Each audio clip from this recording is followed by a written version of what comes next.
Black storytellers. Well, there are some of you who have been supporting us along the way, and we so do thank you very, very much. There are some of you locally, nationally, and international who are listening and viewing us now. Welcome, welcome, welcome. We have a treat for you. We have a variety of people, four storytellers, matter of fact. And these storytellers will entertain you, excite you, and educate you, taking you on a trip throughout the country with migration, introducing you to some heroes, and ending it with a twist. Now, I don't want to take too much of your time right now, so let's get started. The name of my story is My Hero. My Hero. It is wonderful if you ever have a chance to work on your passion in life. It is even wonderful and awesome if you meet the person who has inspired you to work on your passion. Rosa Louise Macaulay Parks is my role model. When I was a little girl, I heard that she had two heavy bags, walking into the bus, sitting in the colored section. And for some strange reason, a man asked her to move, and she just said, "I'm tired." They escorted her to jail. I was so sad. I cried when I heard about Rosa Parks. Well, as I got older, read, attend workshops, I found out that Rosa Parks got on that bus, sat in the colored section, but when she was asked to move, she said, "I am tired." Now, she wasn't tired from her two jobs. She loved her jobs, especially working with the NAACP. She was tired of the Jim Crow laws that were placed on the Black people in the South. By Rosa sitting there, she ignited a program, a movement, the new Black movement. She eventually was named the mother of the movement. Well, as time went on, I wanted to meet her. I wanted to be like her.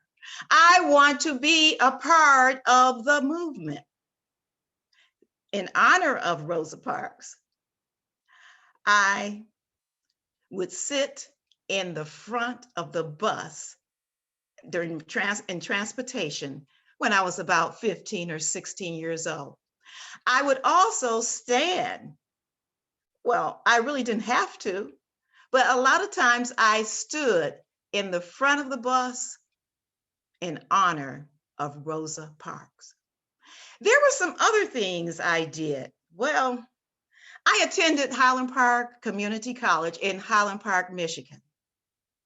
In my second year, being a part of the Black Student Union, we had a sit-in. We closed the school down for about a week. Why? We wanted to have an African American history program in the school. My program, a class. Well, that next semester, there was African American History 101 and African American History 102. I still wanted to be in the movement.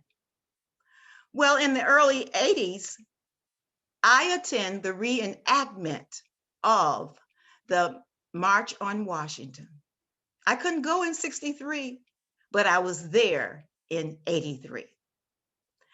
And during that time in the 80s, I wanted to have a voice.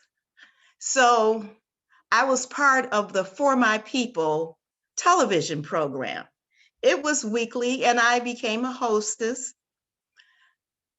We interviewed African Americans, shared African news and African American news. Well, with all of that, I still hadn't met my hero. I wanted to meet Rosa Louise Macaulay Parks. Well, in the early 90s, when we were celebrating Martin Luther King birthday, one January, I decided that I wanted to go because at this particular program in the high school, Rosa Parks was going to be the keynote speaker. I was trying to make a decision. Should I go? Shouldn't I go? Should I go? Shouldn't I go? Well, the decision was not because I didn't want to see Rosa Parks. This kind of back and forth decision had something to do with the weather. Because in Detroit, Michigan, in January, one of the coldest months of the year, it could be 10 degrees above zero, it could be 10 degrees below zero.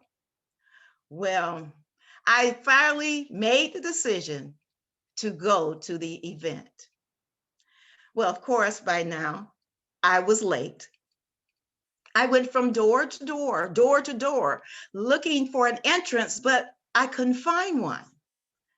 Well, there was another lady, older lady, doing the same thing. I sent her back to her car and said, I will do it. I will go through the snow and the ice and the freezing rain just to get in. But after a little while, she beckoned me into the car. I sat in the back seat. We decided that the dock of a school is always open. Let's go there. As she was driving, this lady introduced herself to me, Miss Parson. Now that name was familiar because she was the director of the Children's Museum in Detroit, Michigan. She was a friend to all educators because if you would call her office, she would make sure you would have exhibits of any type in your classroom. Well, there was another lady in the car in front of me next to her, but we didn't have enough time to be introduced because we were already at the rear of the school. I jumped out, walked into the school, the dock of the area, and asked if it was okay if we could enter that way. I said there were 3 ladies. Before I could skip a beat, Miss Parson was next to me, and she said, I have Rosa Parks in the car. She is on the program. We would like to enter. I slowly turned around and looked at her. I said, you, Miss Parson, was in the car. This other lady was in the car in the front, and I was in the car. There was 3. Where was Rosa Parks? And light bulbs so slowly appeared up there. I, with my mouth dropped, was so happy. I was elated. I had been inches away from my hero, Rosa Louise Macaulay Parks. At that moment, I rushed past Miss Parson, down the steps, through the crunching snow, till I got to the car where Miss Parks was waiting. I opened the door with a smile. I placed my hand out there for her to attach hers to mine, and she did, with her purse hanging on her arm. She placed one galosh foot out and then the other galosh. She stood up. I saw her tweed coat, her scarf, and her hat. And I held her right arm as we began to walk through the snow. For a moment, that moment, Miss Parson joined us and held the left arm. Crunch, crunch, crunch through the snow. It was quiet besides that noise. I had to say something. And you know how you say the wrong thing when you meet your hero? Well, I looked at Miss Parks and I made a statement. Miss Parks, it's so cold out here. I'm glad I put my Snuggies on. You know, I could have slapped myself. She, with her quiet, unassuming self, kind of looked up at me and said, with a peep, yes. We continued our journey to the school where there was an entourage of ushers to assist Miss Parks and Miss Parson. As they went down the hall towards the auditorium of Martin Luther King High School, I followed, but I was very upset with myself. There were so many questions I could have asked her, personal, plus some that no one else would have known, or I would have known the secret. Questions like, you know, Raymond and you ran away from the South. And we know people were bothering you, they were harassing you, but you were part of the team with Martin Luther King Jr. and Ralph David Abernathy. Why did you run away? Security, yes, but they had security too. Why? You were the mother of the modern civil rights movement.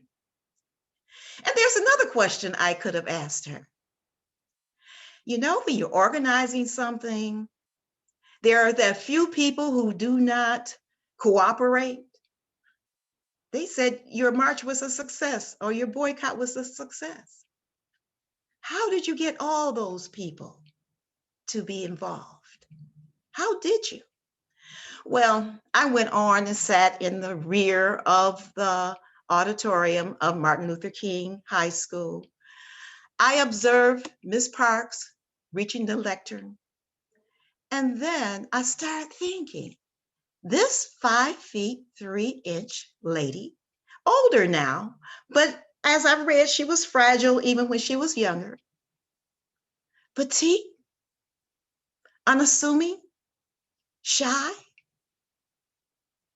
She did the greatest thing you could think of turning the course of history to what we have now.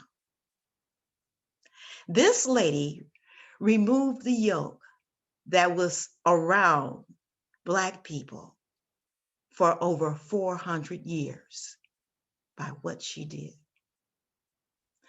Still concerned, after the program, walked to my car and I was sitting there and the window wiper was going back and forth, back and forth, back and forth.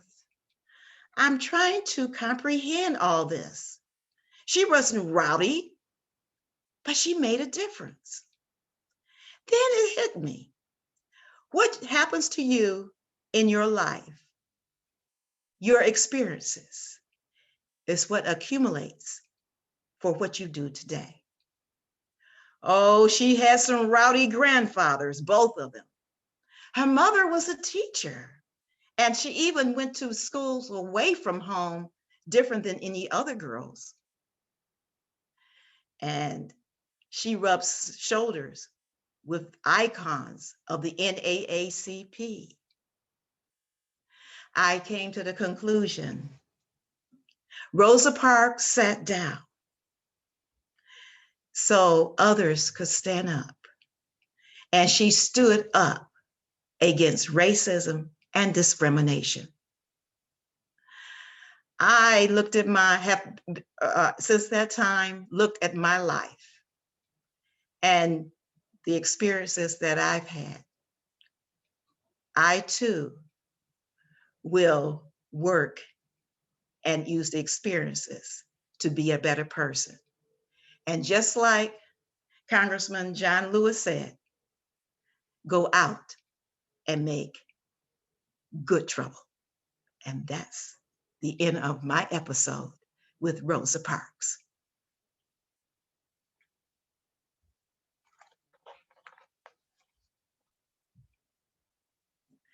Thank you very much. Our second speaker is Miss Cheryl Olden. She's known as Miss O in the storytelling circle. Miss Olden is an award-winning clinician, author, playwright. She's retired and stepping into the world of storytelling. She hasn't been in DABS a long time, but in this short length of time, she has turned the club upside down. She says there are powers in stories. Well, within her story, you will hear healing, education, and a little excitement as she shares with you the big payback. Miss O, Miss O, Miss O. Thank you, Gwen. My stage name is Miss O, and there's something behind the name. So I'd like to give you a little history about being addressed as Miss O. For many years, I was an administrator over drug treatment programs and mental health facilities. In the work that I did, we were in prisons, jails, we were in freestanding drug treatment facilities, and we met with the men and the women as they sought to make significant changes to their lives. It was then that we also met their children. Having run women's treatment facilities, I was responsible for the development of programming for children. So I often was the first one that they met when they came to our facility. These children wanted something from their parents. They wanted change. They asked and they were given. I told them stories. I made them up on the spot. I could tell a story about an ink pen if I needed to. Anything that would give them some joy, and I could see their little smiles. And so they affectionately began to call me Miss O. When I heard their little voices, and I imitate them often in my storytelling, oh, we're so glad you're here. I love you. And they grab me around my belly or around my legs.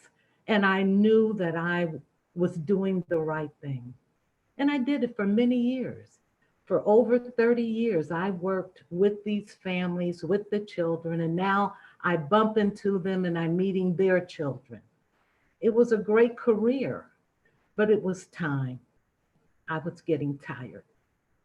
I didn't think I would, but I was. I'd given 100% and I'd got more than that back. But the time was coming and I knew it. My daughters, my girls had graduated from college. There I was in a 4-bedroom house trying to figure out what I'm doing. I decided, I gave myself 1 year to prepare for retirement, and I began to sort of downsize. The last major change that I made was getting rid of the house. It wasn't the house I raised the girls in, but we were in it for quite some time. It's a beautiful house. On the back of it, there was a beautiful garden that I'd created. And I often still go by just to keep a look and make sure that the garden is in fact still there. The owners of that home now, they know me. I've gone by to get my mail. I left my phone number, and we do have a wonderful relationship. And I'm glad for that. So I just walk in the driveway, go in the back. If I see them, I wave, and then I'm off and I'm satisfied. The other thing that I'd miss about that house was a closed-in sun porch.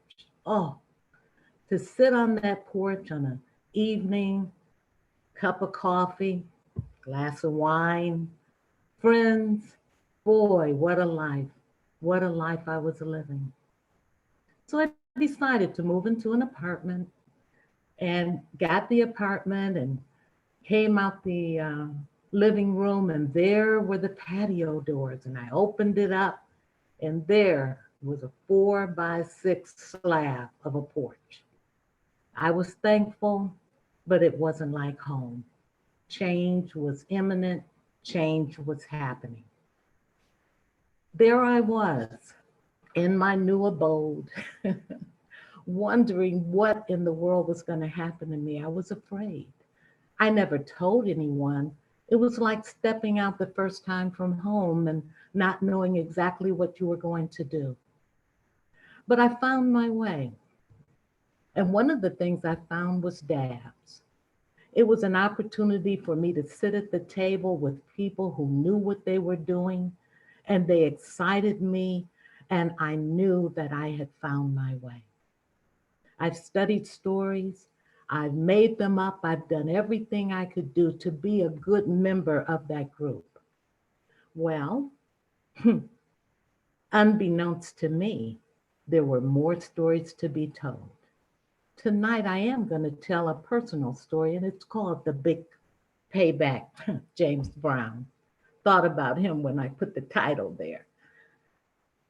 I was sitting at home in my new apartment, blinds open, looking out, and facing me were 16 other patios, other people's lives that I could touch almost daily in some way.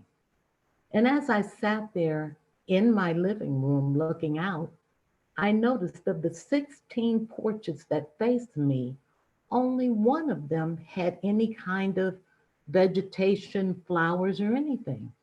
We're in late summer now, and I'm wondering what's up with that? Are we just concrete and just sitting here? What are they doing? And so many of those people in the 16 apartments were seniors. Not all of them, but many of them. And so I'd watch them, and I'm sure they watched me. There was some kind of camaraderie with us, though we didn't even know each other. As I looked out across the green, the woman directly across from me had put up 4 large planters on her 6x4-foot patio. And as I looked closer, I realized that she was growing vegetables. Here in an urban setting on a patio, what in the world is this about? So I look over and she's got tomatoes. Wow, I thought that was pretty cool. But as I looked and I pondered, I said, what's going on? You need some color. You need something around you. I was doing all this thinking in the middle of COVID. I'd lost my brother and other family members, community members, people I'd worked with. The numbers were up in the 20s for me personally. I was tired. I was not finding my way. And when I reached out, people didn't understand because they always thought of me as having strength. And so as I sat there and I said, what would you tell your clients? What would you do for them? Because you're going to have to do something. And I thought about self-care, what big buzzword right now. And I said, you've got to figure this out. And I decided that one of the things that was most important to me was that garden back at the house. To sit there and see those colors renewed me in a way that nothing else could. So I got up and I went downstairs in my storage area and I dug out all my lawn stuff and I'm dragging chairs and all sorts of things up and I get everything on my 6x4 slab. I'm feeling pretty good. A little sweat, feeling good. And so I started cleaning. And I got the Windex, I cleaned the patio window, I cleaned down everything, my beautiful white table, I set that up. Boy, I was feeling better by the moment. Everything done. I'm sitting there on a chair, looking out at those 16 apartments, feeling pretty good. And I said, the only thing that's missing is you don't have any flowers. So I got in my car, and lucky for me, the Lowe's garden store is directly across the street. So I went over and I picked up 2 pots of my favorite flowers, the lilies. I had Asian lilies and white lilies. I was so happy. I couldn't wait to get home. I had to go back in the basement and get my flower pots. I had a collection from all my travels over the years. So I picked 2 that would really show up the colors of the flowers I bought. So I'd set them on the table. I turned them in every direction till I knew that I could sit on my sofa and just look out. Boy, when I finished, I felt so good. I said, self-care is important, isn't it? And there, my Asiatic lily and my white lilies brought something to me that I needed so much. Having lost so much, I needed something to bring me out. For a couple of days, I just would get up in the morning, open the blinds, go outside on the patio, have my coffee. I was again living the life and coming back strong. The second day, there I was. I got up, I ran to the front, and something was wrong. I couldn't figure out what it was. And I opened the blinds, I went outside, and all of the foliage on the plants was gone. The pink with the black was gone. The white lily was gone. The plant was there, but the flowers were gone.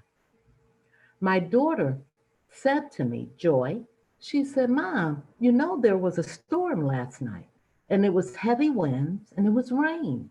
So they probably got washed off. Oh, I didn't know.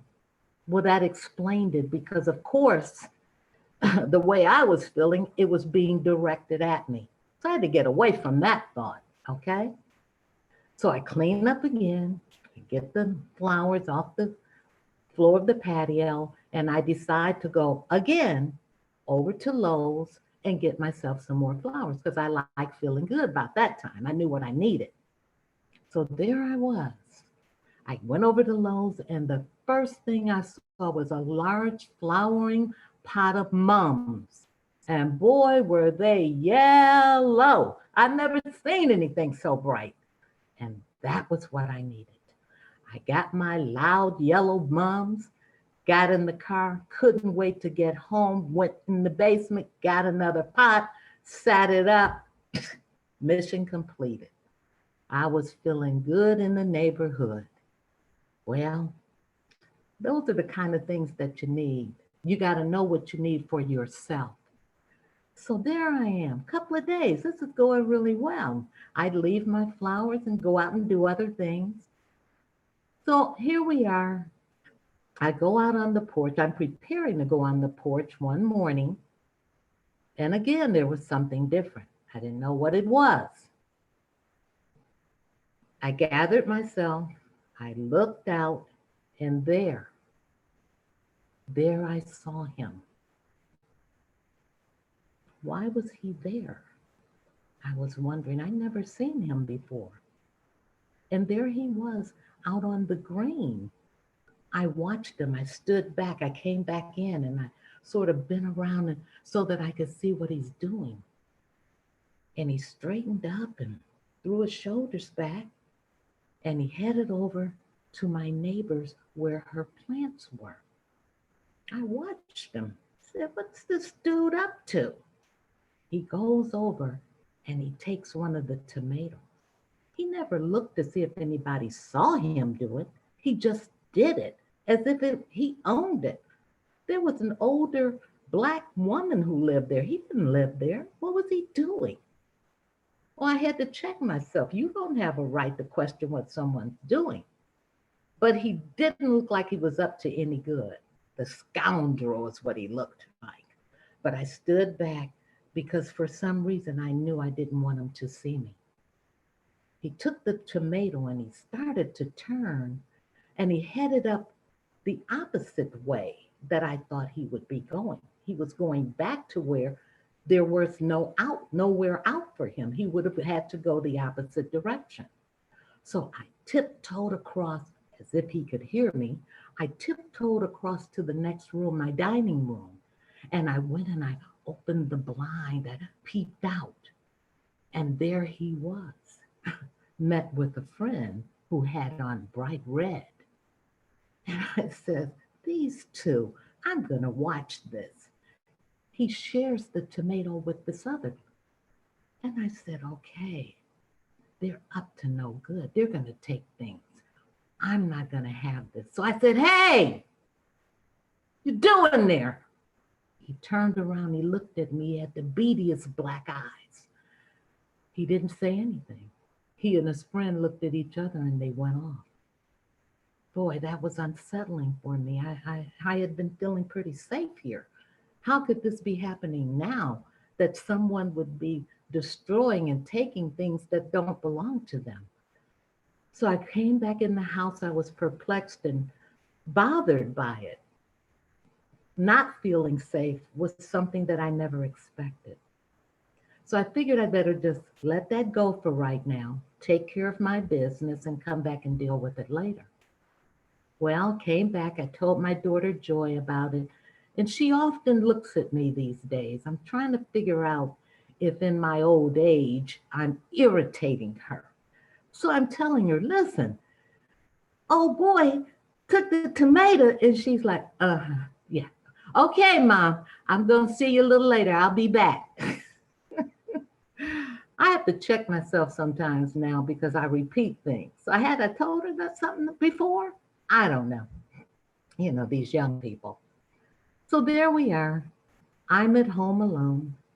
I'm scared to go back out on the porch because I don't know what's going on. Why is this dude here? I go out anyway, and there is fresh soil strewn all over the patio. I said, now what's this? What's going on here? And I look into the planters and there's been dirt taken out. It's like someone took it out and just strewn it on the floor, on the ground. I said, why would anybody do that to me? What is this all about? And so I looked around to see if I saw anyone. Oh yeah, he was there. He didn't say anything to me. I didn't say anything to him. Shortly after that, who showed up? You know, it was Red. So Blackie, that's what I called him, dressed in black with his beady black eyes, and his buddy Red were there as if they were sort of laughing at me, that they had one-upped me some way. And I decided that I was going to do something about it. So I went out, they left.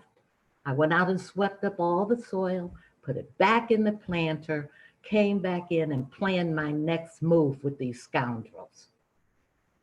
So there, I tell Joy, let me tell you what happened. She said, okay, Ma, okay. I know. Yeah, and so you're going to have to do something about it. Yes, I am, I said to her.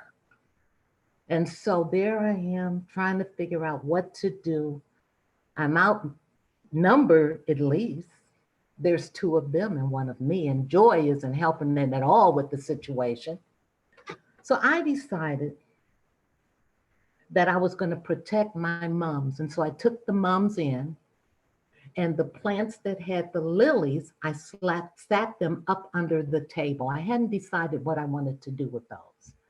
And so for that evening, I brought my mums in and I took good care and I gave them all sorts of plant food to make sure that they were healthy. And the next morning I went out to take my mums, and what did I find? Fresh soil strewn all over the porch. There was no one there. I didn't like it. And I sort of did a little ranting and raving, and I used some words that I probably shouldn't use, that I won't repeat. But I called Joy and I said, Joy, you've got to come here and see what's going on. She came and she said, Mom, you've got to stop this. You have got to stop going through all of this. And I said, no, I'm going to call the police, maybe the management company. I've got to do something. They just can't. She said, Ma, please, you're going through all of this about some squirrels? I said, man or squirrel, they don't have a right. And she said, okay, Mom. I didn't like that. I felt like she was patting me on my head, like, you'll be all right. I wasn't all right. Off she went, and I made a major decision that day. I decided I'm taking my mums inside and I'm shutting this stand down. I took the chairs and I stacked them on top of each other. I took the planters and I looked at those to make sure that I had, in fact, done everything that I needed to do. And so then, as I was cleaning up, I looked into the planter and there was something there. I reached in and there was a chestnut and another one. There were 6 chestnuts in the bottom of the planter. What in the world is going on here? And I figured it out when I saw the tomato half eaten. They weren't there to bother my mums. They were there to plan for their winter. It was coming, and it is coming. I never felt so awful as that I had thought so ill of them. What I decided to do was to get some organic chestnuts, and every so often I go out and I set them out. I never see them come and take them, but they do. And I realized that in this whole experience that I got what I needed, and so did they. What a beautiful relationship we have today. Thank you. This is the end of my story.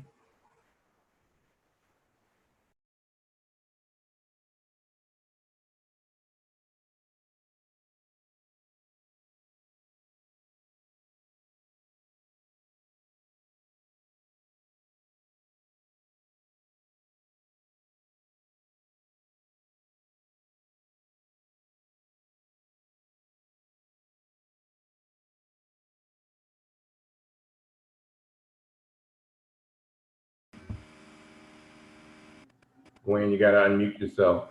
Okay. What a great story, Miss O. We really appreciate it. Because we have so many things that has happened to us in the last 10 months of the year. We've lost people. But what did we do? What have we done to heal ourselves? And you've told a great story about healing and what you use the flowers, but with that twist and that kick to it about the squirrels. Now I see them now, since you've been working on your story. I've seen a lot of black squirrels and a lot of red squirrels, and I think of you when I see them. Very good story. We really enjoyed it. Yes, stories are healing. Our next storyteller is Miss Mary Grant. Her African name is Nikinje Nene, Maymay. Nikinje Maymay. She is the past president of Detroit Association of Black Storytellers, an award-winning author of several books about her life. She's a member of the the National Association of Black Storytellers, and also Detroit Story League. Her story is an adventure about her family in migration, migrating from one part of our country to another. And she says it in such a entertaining way. Well, Mary, Grant, Nakinje, May, let us hear about your family. Well, my daddy's name is Freddie B. Johnson. And Freddie B. Johnson had a friend named Alonzo Bell. He and Alonzo would sit on the step and talk about moving north. Well, you see, in Jackson, Mississippi, they have a lot of laws called Jim Crow laws. Jim Crow laws meant separate but equal. You go in the back of the restaurant to get your foods if you were colored. You had separate but equal schools, and the colored schools were oftentimes the worst schools. They had many other things that happened, hangings and lynchings that were going on, and so my daddy said, "I think I want to move north," and that's what they did. After the end of the week, my father and Mr. Bell decided they would take their pay envelope and they would give most of their money to their wives to take care of the children while they went off to Dayton, Ohio. Yeah. And they talked about that day, how they walked down Lynch Road and how Mr. Alonzo said, Bell said, how far are we going? And my daddy said, 750 miles. What? Well, they looked back at Lynch Road and put their thumbs out and started to walk. And walk. And walk. Until here comes a 1947 blue coupe Ford. Pulled up. Said, y'all want to ride? Yeah, they said. As they sat down in the car, sat in the back seat, and the man turned on the blues. Down home blues. Down home blues. Yeah, they liked blues. They were shaking their head like this. And as they drove down the road, the highway, they looked out the window to see all the corn and beans as they rode down the road. And pretty soon they went to sleep. Well, the man wasn't going all the way to Dayton, so he said, we in Memphis, Tennessee. And so he said, y'all boys gonna have to get out now, because this is the end of your journey. So they got up and stretched their legs and decided, well, we got to figure out the next thing. So they went over, Mr. Bell said, I got a cousin, Cousin Jones. So they went over Cousin Jones' house, knocked on the door. You see, back in those days, you didn't have to call ahead. You just go into the house. You just go to the house and knock on the door. Well, Miss Jones just let them in. And when she let them in, she said, y'all hungry? They said, yeah. So she put a spread out, and they began to eat. And so after that, she said, come on back. You can go on back in that back room back there, and you just lay on back there until the morning. And that's what they did. So when the morning came, they came on out, and she had breakfast ready for them. She had some biscuits and bacon and some K-roll syrup. She had K-roll syrup, and my daddy, he loved biscuits. He took those biscuits, and they used to call it sopping. My daddy took the biscuit, and he chased that biscuit around in that plate. Y'all know nothing about that, do you? But that's what he did. Oh, he was. And then after they finished, they said, well, we got to go, Cousin Jones. Okay, y'all be on your way, but I got something for you. And before they left, she gave them a lunch. Each one of them had a little bag to take with them, some food. And then they went in their pocket, and they was trying to give Cousin Jones some money. She said, no. That's what Southern people do. They help each other. As they walked on out the door, hitchhiking again, walking, till here comes a flatbed truck. Oh, maybe we can get a ride on that flatbed truck, my daddy said. The man pulled over. Y'all want to ride? I'm going to Cincinnati, Ohio. So they jumped on the flatbed truck with hay and building materials on the back, and they rode on down the road. Two other men were sitting on there, and all of them just fell asleep after a while. Before you know it, the man said, Cincinnati, Ohio. We out here by the Ohio River. So then they jumped off the truck, the flatbed truck, and went on and looked for another way to get to Dayton, Ohio. So they saw the train station. They ran over to the train station, got on the back, snuck on the back of the train, and they got on there with some hobos. Oh, my daddy said that, oh, they smell bad too. But he said they was glad to get that last ride. And before you know it, they got to Dayton, Ohio to the train station. And when they got to the train station, they called up some relatives and come on down here to the train station, pick us up. Dayton, they told them. And that's what the cousins did. And so they started helping them look for a place to stay. So they drove around Dayton looking for a place to stay. Oh, there's a sign. Room for rent. Turner's Hot Shop. So they stayed in Turner's Hat Shop in the back room and found a place to eat. They said, we got to find somewhere to eat. And that next door was Germantown Grill. Yeah, they went to Germantown Grill and tried to find somebody that knew where work was. They found a man named Claude White. They called him White. Whitey helped him find a job, helped him even co-sign for him to get a loan so he could build a house for his family and make enough money so he could go and send for his family on the train ride. And that's what he did. He saved up enough money to get all of his children from Jackson, Mississippi, a train ride. So now my family had to ride the train from Dayton, from Jackson, Mississippi to Dayton, Ohio. And that's what they did. But you bet back in those days, Jim Crow, they had to sit in the back of the train and they had to take their suitcase and stick it underneath the chair and tuck their feet underneath there so that they weren't in the way of the walkway. And they had all this food in shoe boxes, boiled eggs, cake, and fried chicken wrapped in wax paper, and they had all this. They were just eating the whole way, just having a good time.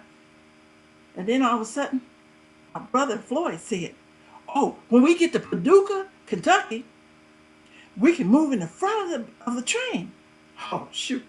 And so finally, Paducah, Kentucky, the man said, the coachman said. So that's what they did. They got up and moved. They took their suitcases and put them up on the rack, and they got and sat wherever they wanted to sit on the train. And finally, they arrived in Dayton, Ohio at the train station.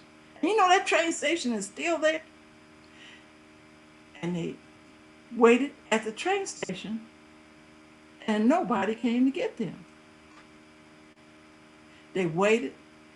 That Freddie B, my mother, they say my mother said, that Freddie B, where is he? He didn't come to get, you know what? So she decided, I'm going to go back to Jackson, Mississippi. I'm not going to wait around here for him.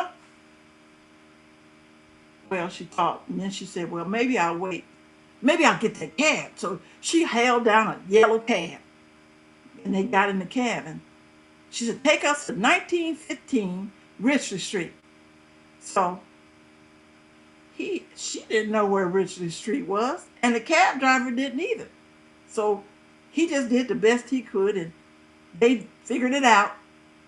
Daddy was supposed to have a house there waiting for her. So he drove her down, and finally they figured it out. And they drove up to the front of 1915 Richley, and the weeds were as tall as the children. My mother said she was very disappointed. So next thing you know, my daddy, he come down the hill. Oh, my family is here. My family is here. He grabbed the family. He was just so glad his family had come. And when your family comes, you got to have a party. And that's what they had. They had, it was a Labor Day weekend.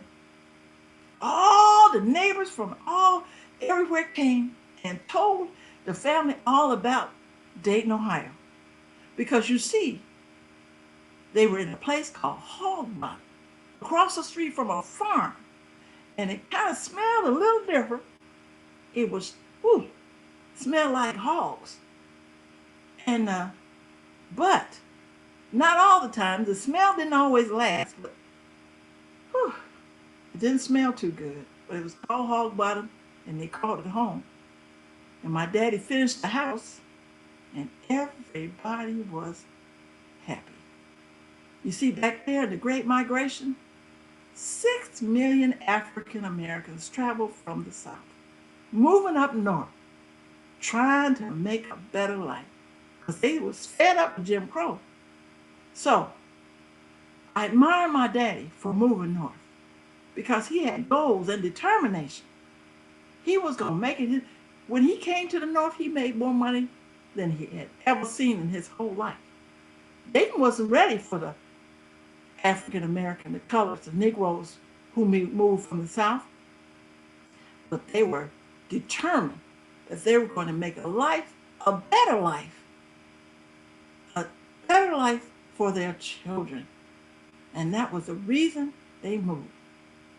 It wasn't as bad as the South, but they had some problems too. But they moved north. And the greatness about all this story is I put pen to paper and wrote this story called Moving North, the Johnson family in the Great Migration. That's my story of my family. My name was May May, and it still is May May. And I was they had to take care of me. And I remember those stories. You know how your family tells you stories? And I remember all those stories and more in the book that they told me about my family and the Great Migration. Thank you very much.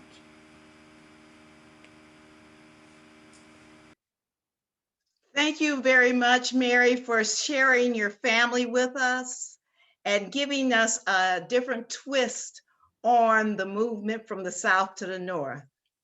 I had relatives not far from you in Laurel, Mississippi. But thank you so much. We enjoyed it. Mary has shared that she's now also a poet, but when she was telling you about the book, it is available for you to purchase at any given time. Our last storyteller is our seasoned storyteller. His name is James Graham. Now, James uses storytelling as an educational tool with his grandson, when he worked in the prison and public institution. James have that way of meticulously telling a story, and all of a sudden you're in it and he grabs you and you can't get away. So, James Graham, grab us and tell us a story. Well, bless your heart can you hear me? Yeah. Okay, good. Bless your heart. Thank you so much for that introduction, Miss Gwen Lewis. Now, it is a pleasure to tell to you tonight. You know what? And talking about education and just listening to what you said there, I got to kind of start a little bit back in about 2004, 2005. You see, it was around that time I had the honor and the privilege of teaching special ed, earth science at Henry Ford High School. You know, it was an experience to say the least. And this particular incident was right around August. I think I was preparing for the new year, thinking about what happened last year. And earth science is my thing. You know, I'm gonna tell you, all teachers are either science teachers or they're teachers that want to teach science. Earth science especially is just the science to teach because it just shows how everything comes together. Up on my wall I had, nothing lives in a vacuum. And then I was putting up my Fode corner. Now, Fode was a child that we had sponsored from Christian's Children's Fund. And the thing about it in the class, if you earned an A, you earned $1. Now you didn't get the dollar. The dollar went to sponsor Fode, and we needed to make $28 a month throughout all the classes. It just goes to it went to show the kids how what they could do could affect other places in the world. It was an awesome thing to throw a test paper down on a high school cussing teenager from Detroit and then drop that test paper down on their desk and said, man, somebody across the ocean is just happy about the day you was born. You know, you just fed somebody that you'll probably never see or will probably never see you, but they glad you was born. And then just to kind of sit and watch that little face. Well, here I am. I'm getting my room ready. And as I'm doing what I'm doing, here she comes in. Sierra, Miss C. I should have just said Missy. But Missy stepped up in my room, and let me tell you, she was that type. Now, you always have those students, and she was one of those. When she came in, you had to give it your A game. Your B game just would not do. You had to put in the A game because she didn't want to learn, and she didn't want nobody else to learn. But if you were on your game, if I was on my game, everything went pretty good. And she kind of would fall in. She was a 4-day feeder for the most part. So she comes in and I turn around and at first, I'm thinking, and then I'm saying, no, wait a minute. School's out, school hadn't started, and she graduated.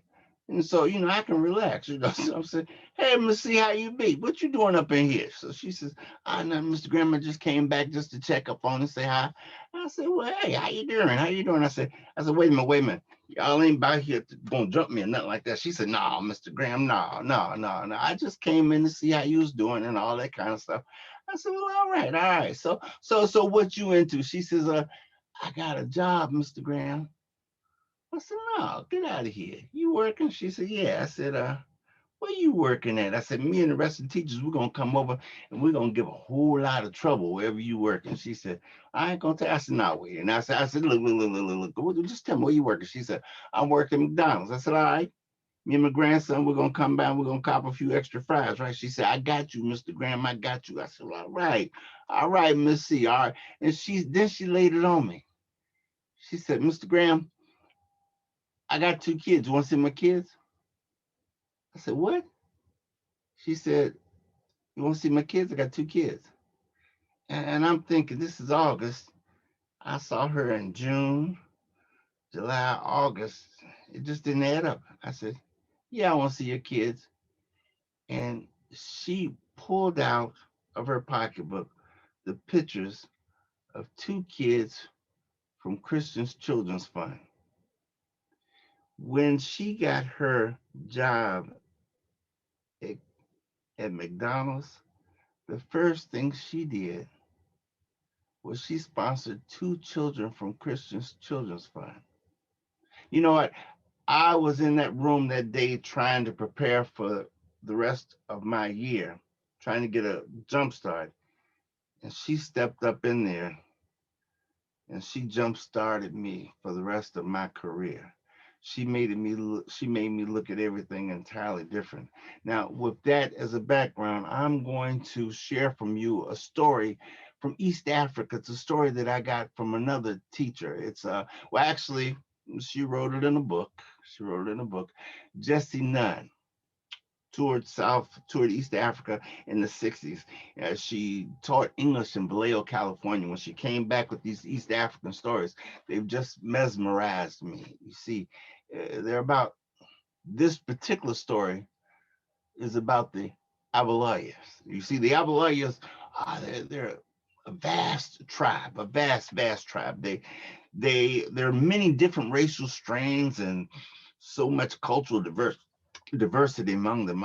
They inhabit a land that's in most of Kenya westward into Uganda. There's about 16 basic divisions and about 12 dozens of subdivisions, all Bantu speaking. However, there is much infighting among them, and it remains today. In years past, they've seen the Naudi, the Luo, the Mandi, the Kissi, all fighting the Abilala. And they've all burned their villages and laid waste to the farms. Such is the backdrop of what you're about to hear. You see, for some real or fancied reason, one village raided another. In the raided village, a woman delivered 2 babies, twins. She laid her twins down on sheepskin.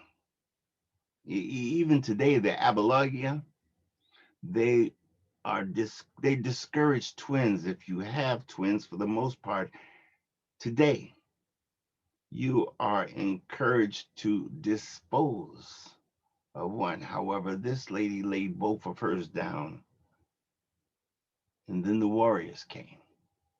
The warriors with their poison arrows and spears and their flaming torches. They they burned and laid waste to the village, and they scattered its inhabitants. No one knows what happened to many of the people thereafter. First, this became news, then it became history, and now it is legend. You see, as I said, no one knows what happened to those children or their parents. However, the people do tell the story. Before I tell you the story that they tell, I want to tell you that the Zulus have what they call a Nyange Ye Zulu. They believe in a Nyang, the rainmaker. They believe when there is conflict among men, God is displeased, he withholds the rain. And when a Nyange Ye Zulu comes, the rainmaker, he brings the peace, and thus the rain comes back. They say Nyange Ye Zulu is much like the moon. The moon does not make its own light. It reflects the light from the sun into places where it's dark, the night. And Nyange Ye Zulu reflects love from God into places where it is void. After the village was raided, Wiru, who the Abalaya called God, withheld the rain. At first it was slow, but the ground became somewhat barren and dry. Famine came slow but sure. In the raided village before the warriors came, there was a lady by the name of Kanguha. She was a good person with a good heart. However, she had no children. Many fat sheep and fat goat had been sacrificed, and they had followed all of the rituals of the Mundumogo, the witch doctors. However, life did not quicken within her womb. Sadness laid its long shadow on Kanguha, and she did not smile. After the warriors came, Kanguha's husband was claimed in there and taken away. Taken away. Now she was alone. In a way, she was happy because she did not have children to feed, and she saw the others, the children that were left, they were becoming gaunt and emaciated. It was hard to feed herself. It would have been almost impossible to feed another child. One day, as she was going through the rubble looking for seeds or anything, she found something awesome. In the midst of this charred rubble, there were two fresh green plants, signs of new life. She could not believe what she'd seen. She sniffed it up. She had to inhale the new life. It was awesome. She couldn't believe it. All of this fresh greenery in the midst of the parched, dry, barren land. She had to have these plants, and so she dug them up and she took them home, and she placed them in a bowl. She just looked and smelled them first, and then she decided to cook them. And the Abalaya, wow, they make their own pots, and she made hers, and she had a big pot, and she boiled them, and they smelled great. They smelled great, but when it came time to eat them, she put it to her mouth. She just could not eat them for some reason. So she put them back, and she was thinking, maybe when they cool off, they will be better. Maybe it would be edible once they've cooled. And so she left them there, and she went about her work. When she returned and she opened the pot, now there were not two plants there. There were two brown and green lizards with their tongues and the little beady eyes. And they were smart as they were running around. She put the pot back over. Was this some type of black magic? Was this some bad omen? She did not know what to think. She left the pot there and she told no one. And she went about her work. The next day she came back and she looked and they were still there. They weren't quite as smart. They weren't flicking that tongue as fast. She decided to give them some water and some insects. And they looked as though they enjoyed it. Well, this continued day after day. She continued to feed them, and she began to like them. You know, before she never smiled, but now she was smiling a little bit as she began to enjoy these insects. She would let them come out and run up her arms. They would run through her hair, and she would hold them, and she really began to love these creatures. Yeah, the human heart will eat itself if it has nothing to love. And so with that, she began to change herself. She began to sing as she worked, and she began to walk around, and joy began to spill from her as she walked. And the rains came. First they were gentle, and then they were more steady. Soon there were there was green grass waving in the plains, and maize, corn grew in the shambas. The women were heard to laugh when they took their jugs down for water, and drums were heard at night. And the people began to laugh, and they began to fill their bellies with good food. And Kanguha, she began to get somewhat plump. There's nothing like a beautiful black plump woman. You know what I'm saying? And so Kanguha, as she would sing through her work, she began to be noticed by many people. Everyone noticed this joy that was coming back to Kanguha. Kanguha, when she came back to that pot that day and she opened it up, she dropped the top. The top hit her feet. She did not feel the pain. The lizards were no longer lizards. In the pot, with their heads laying on fresh pillows of fig leaves, were two beautiful black babies with curly hair and little perfect lips. The mouths and the nose looked so perfect as they breathed. Congo, I was so elated. It was a boy and it was a girl. She think werewolf. She was so very happy. Oh, joy really just. Congo took the babies back to her home, and she made a big pen right beside her bed. Every night she would feed them and she sang to them. She told no one. She was so very elated. She could not hold it within herself.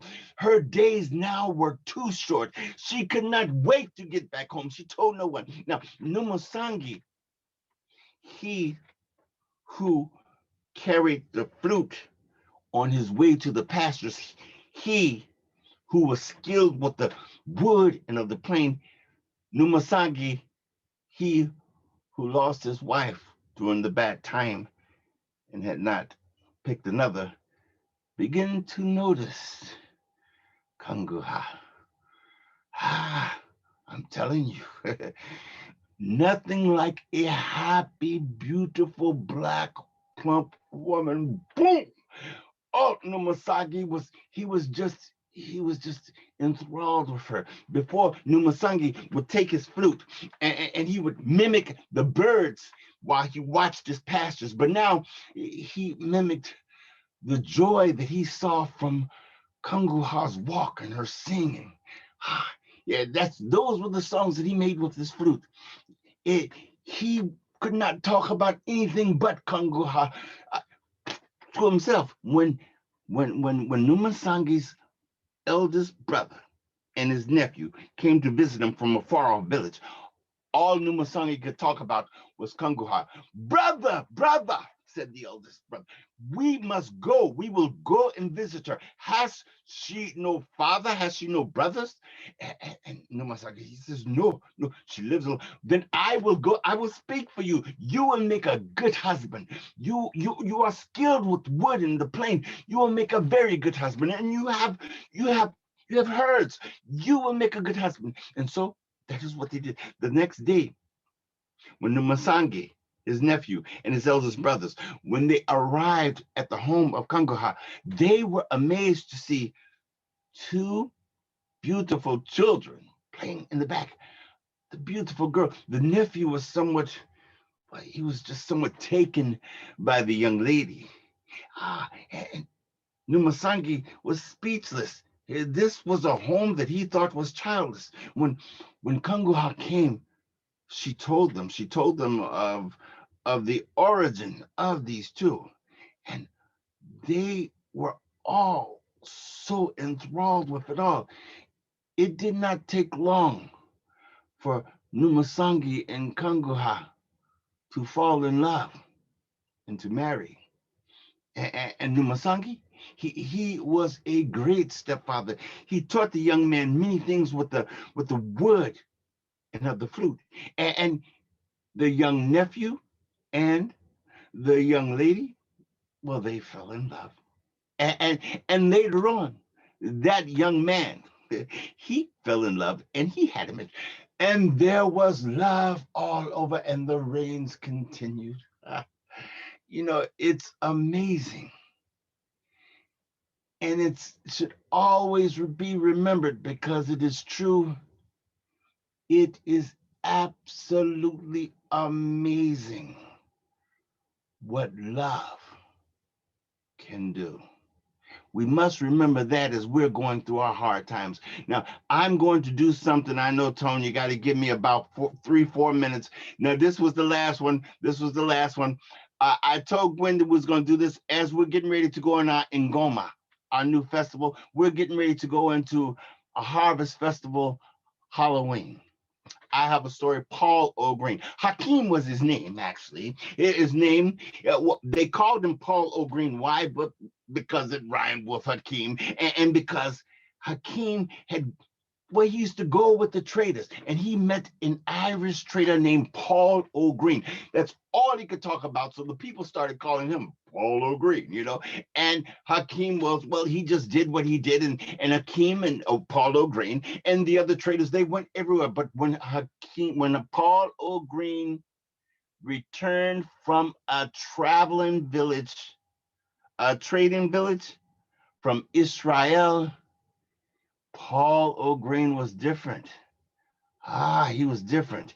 All he could talk about was a healer that he met there, a healer that he saw. He talked about how this healer was a true MC, a true mujizi, a true storyteller.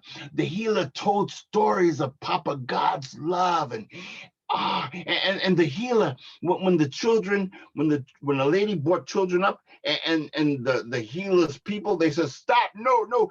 The healer says, no. Such is the kingdom of heaven. Such is the love of Papa God. You must enter into Papa God's love. You must have the heart of a child.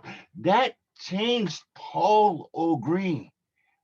When he returned back to his village, he had that love. He showed that love, and he showed that to everybody, even Rashid. Now, every village has one, and this village had theirs. Rashid was the one no one liked. Rashid was the one who was always scaring people, stealing things. Rashid was that one. No one liked him. But Paul O'Green decided that he would give him little treats, and he even showed him tricks, and he sat down and he told him those stories that he heard from that healer. And after he would tell the stories, after he would show him a trick, after he gave him a treat, Paul always did the same thing. He always said, each man is your brother, help one another. And then he would leave. One day, Rashid, being Rashid, saw Hadithi. Hadithi was the king's son. Hadithi was he who was limp of the leg. He was somewhat malformed, and so he could not walk, and he did not think well, and he was always bullied. So Hadithi always walked through the bush, so no one could see him, and so no one would pick on him. Well, Rashid saw Hadithi. Rashid pulled on a mask and was going to scare Hadithi. Rashid, he was enjoying what he was going to do. So he picked up a big stick, and as he was walking toward Hadithi, Rashid saw a warthog charging toward Hadithi. Before Rashid knew it, he took the sticks and he came out yelling, "Each man is your brother, help one another." And he started to attack the warthog. Everyone came out and they saw Rashid fighting this warthog. The warthog hit Rashid, knocked him up against the tree, hit his head, and the village took care of that warthog. They took care of that warthog. When the chief came, he asked Rashid, "Rashid, what would make you sacrifice yourself for my son? Why did you do that?" And Rashid said, "It was from Halloween and the tricks and the treats that he showed me." You see, Rashid could no longer say Paul O'Green because of the head trauma. Now he said Halloween. Well, the king had a great ngoma, a celebration that I am told lasts to this day. Now, before I end this, I want to tell you this. Recently, my grandson had to visit the cardiologist. His pediatrician heard a heart murmur. When I took my grandson to the cardiologist told me that because of my grandson's thin chest walls, because of the rhythm from his particular heartbeat and the fluids within him, that there was a sound that mimicked a murmur, but it was not a murmur. They called it an innocent murmur. Now, I love that innocent murmur because innocent implies not only the absence of fault, but the presence of something good. Now, in my story, please remember it now and always, because it should be understood. In the heart of every child, no matter how they look, there is good. I had a smart old dog, his name was Rover. If he was here right now, he'd tell y'all, my story's over. I'm a storyteller.